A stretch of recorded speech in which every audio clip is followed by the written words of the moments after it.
Hello, church. It is Wednesday, January 27th, and I'm Pastor Colleen. Thank you for joining me today in my home for a story for the children or the children at heart. I know who you are. So today's story is called Who Ever Heard of a Flying Bird? And it is by David Cunliffe, and it's illustrated by Ivan Barrera. And it goes like this. Living on an island in the middle of the sea, Pip and all the other birds relaxed beneath their tree.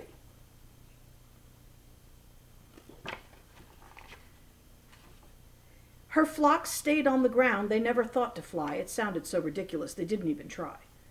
They lived there in the dirt, eating seeds from off the ground, or fruit that fell from off the tree, all squishy, old, and browned.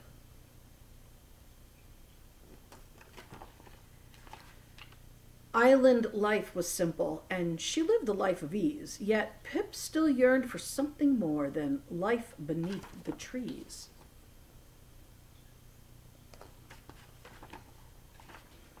Pip became determined to find a way up high. She had no clue of what to do, but she knew she had to try.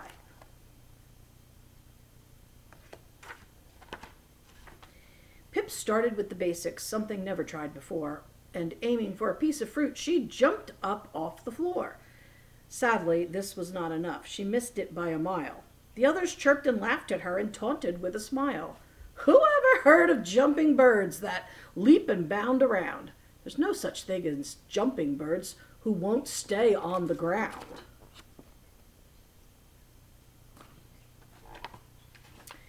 Pip was not a quitter, and she had another plan. She took off running in a dash, and up that tree she ran. Although she sprinted quickly, her tactic did not work. The flock all seemed amused by this and looked on with a smirk. Who ever heard of running birds running up a tree? There's no such thing as running birds, the others squawked with glee.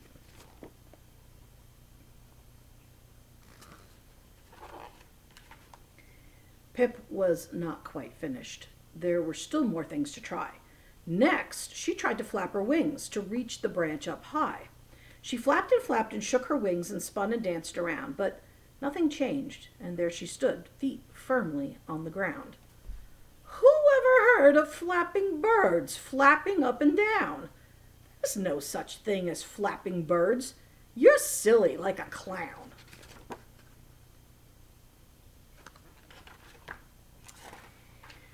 Pip had even more ideas. She tried to do them all, but every single thing she tried, she ended in a fall.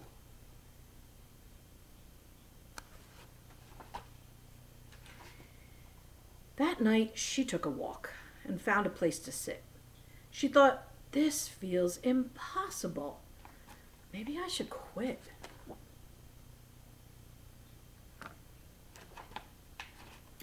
While sitting there alone, a firefly flew by.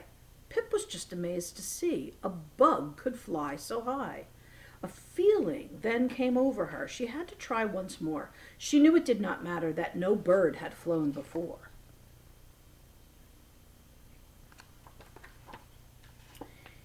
She barely slept a wink that night. She rose before the dawn, then waddled slowly to the tree as all the birds looked on.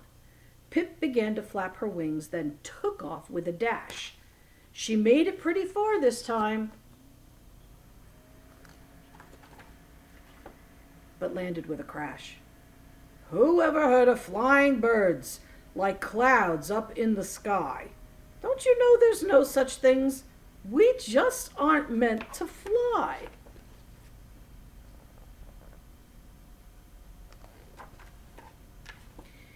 She thought of all her failures, and she thought of all she'd learned. She looked at all the lumps and bumps and bruises that she'd earned. She stood back up and dusted off.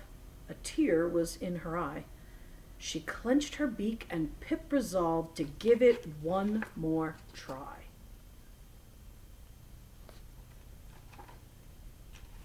She focused on the fruit above. She breathed in long and deep. She spread her feathered wings and ran, and then took a giant leap. One said, "That's impossible. We aren't meant for flight." But Pip did fly. She reached the fruit and took a juicy bite.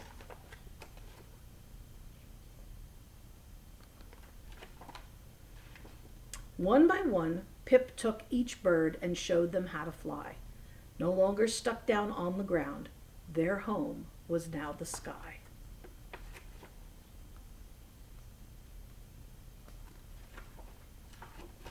The end.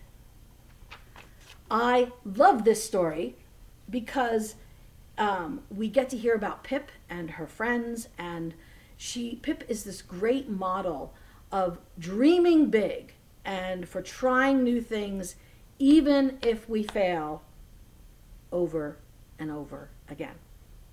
I hope that the next time you are dreaming of something that you really want to do, and that you think of Pip and that you remember her, and that even if people tell you can't do it, I hope you try. And even if you fail, I hope that you try again and again, because that's what it's all about.